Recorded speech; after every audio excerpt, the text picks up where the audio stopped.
Hello, friends. This is Dave Hurwitz, executive editor at ClassicsToday.com, here with reference recordings. And today, we're doing one that's so easy. I'm so happy that it's so easy. I can't imagine there being a twinge of controversy over this one. But, I'm sure you'll prove me wrong about that. It's the Second Viennese School Orchestral Works. And we know what the reference is, don't we? It's Herbert von Karajan and the Berlin Philharmonic. Now, let's talk about what we get, and then we can talk about the performances. You have Schoenberg, Berg, and Webern. This was a series of LPs. I think however many LPs it was two Schoenbergs, I believe, one Berg and one Webern. It was 4 discs, I think. I think that's what it was. I don't remember the LPs. I had the LPs as well, but that was back in the day. They were kind of, modernistically designed. Well, they all looked like that, basically. They were different colors, though. One was like yellow and one was something else. Anyway, you get Pelléas and Mélisande by Schoenberg, his Variations for Orchestra and Verklärte Nacht, in one heavy-duty performance of Verklärte Nacht. Then Berg's 3 pieces for orchestra, Opus 6, and the 3 pieces from the Lyric Suite for strings. And then Webern, the Passacaglia, Opus 1, 5 movements, Opus 5, 6 pieces for orchestra, Opus 6, and the Symphony, Opus 21. All with Herbert von Karajan and the Berlin Philharmonic. Now, as all of us know, us real heavy-duty music people, right? The people who really listen. No, seriously.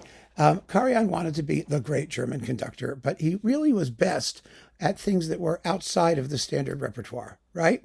We know his Honegger, his Shostakovich, his Prokofiev Fifth, the things he did that were just amazing given the treatment.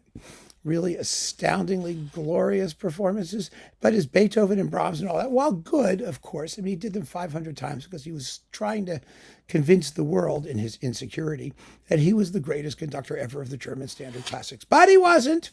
And everyone was doing them, so there was a lot of competition. This was one of those outside the standard repertoire things that he could really do well. And he did. The story goes, of course, that, some of you know it, but it's a very famous story that Deutsche Grammophon didn't want to do these recordings because they knew they had no chance of selling. So Karajan himself funded the recordings. He paid for them. He paid for them out of his own funds because he thought that they were important. Really important. And it turned out he was right, of course, because these recordings have done far more than his Beethoven or Brahms or Mozart or Bach or anybody like that to secure his legacy as a great conductor. It turned out that they were outstanding. Now, it may be that they didn't make a ton of money and they didn't sell piles and piles of discs. Perhaps not. But they have remained in the catalog as absolute classics. And some of these performances have not been bettered. They really haven't. They may have been equaled and whatnot, but they are outstanding performances as well as reference recordings. Because one of the things that we all knew about the music of the Second Viennese School, it's extraordinarily difficult to do. It's incredibly virtuosic. It requires, really the finest orchestral execution. These composers expected no less, and they wrote music that was difficult, very, very difficult to play well, that took time to master, and Karajan was willing to rehearse it and give it as much time as it took, because he was paying for it. But beyond that, the music would never have the chance to make its full impact and impression, and perhaps even acquire an audience, if it were not played like the greatest orchestra in the world by the greatest orchestras. Did I say that right? We're not played like the greatest music in the world by the greatest orchestras. Yeah, I hope that's what I said. I don't remember. But that's the point. And so for Karajan to do this was a major, major step forward in our understanding of the music because, and this is an absolute fact, people are not, people want to be, let's put it this way, people want to be told what to think or how to think. And, when the Berlin Philharmonic did something back in those days, particularly, these were recorded, what are the dates? 73 and 74, right? All sections previously except Berg Opus 6, 1973 and 1974, yeah. When a great orchestra does this music, it's a stamp of approval. For people who are coming to the music who don't know it particularly well, or might be afraid or intimidated or whatever reason, if they know that the most important conductor, the head of the most important orchestra, thinks this music is worth doing, it must be worth listening to. And all of a sudden they listen with an open mind. I mean, yes, it's wonderful that Hans Rosbaud did all this stuff. And it was, with a third-rate German radio orchestra immediately after the Second World War, captured in somewhat dim mono sound. And that's how people were listening to a lot of this stuff. I mean, it really was. But there are Hermann Scherchen, some crazy person that you're a marginal figure in the world of music, or a contemporary music specialist that, has a cult following.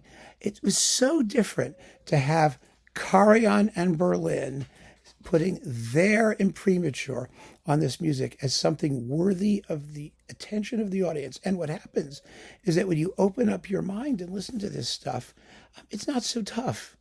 It's not, yes, it's dissonant. Yes, it's modern. But most of this music is not worse, harmonically or orchestrally than horror movie music, and the kind of music that we accept routinely as backing a television show or a movie. I mean, one about a disaster, maybe, but we see these things routinely. We see, images of unspeakable violence and horror all the time, and we're just entertained. So what's the difference? Seriously, what's the difference? The only difference is people's openness and willingness to experience that kind of stuff in an abstract orchestral setting. And Karajan and Berlin achieved that. And that's what makes these performances so important. So we did Schoenberg. Yeah, we went through everything that's on here. Okay, that's great. Now, the performances are uniformly superb. They really are. And they're very well recorded. And they have that characteristic Berlin sound with its emphasis on incredibly lush strings. But, you hear the winds. The brass play very well. You even get a good bit of percussion, which you have to have at these pieces. The Webern performances are probably the finest that came out until the Dochnani Cleveland Webern disc. That was, they were couplings to his Mozart symphonies originally. We still have Mildred there running around playing with her Gucci, wanting to play fetch. So if you hear noise, that's what it is. Anyway, it really is astonishing how well these were done, how marvelously the performances have held up over time, and really what they did for this repertoire. Now, I know they didn't make them popular like Carmina Burana is popular, right? You don't see people running around going, oh, I want to hear the Berg three pieces. It's a pity, really, because those pieces, the pieces for orchestra, the 6 pieces by Webern, which are terrifying and wonderful, Peleus and Melisande. Verclair de Nacht has always been popular, but these pieces deserve to be popular, genuinely popular. They are marvelous at what they do, and they're no more difficult to listen to, as I said, than the stuff that people listen to routinely without even thinking about. So it's fantastic that Karajan took the time and the effort to make these recordings. And the references, they remain. And some of you have already mentioned this, actually. You said, do Second Viennese School. It's got to be Karajan. And you were right. It is.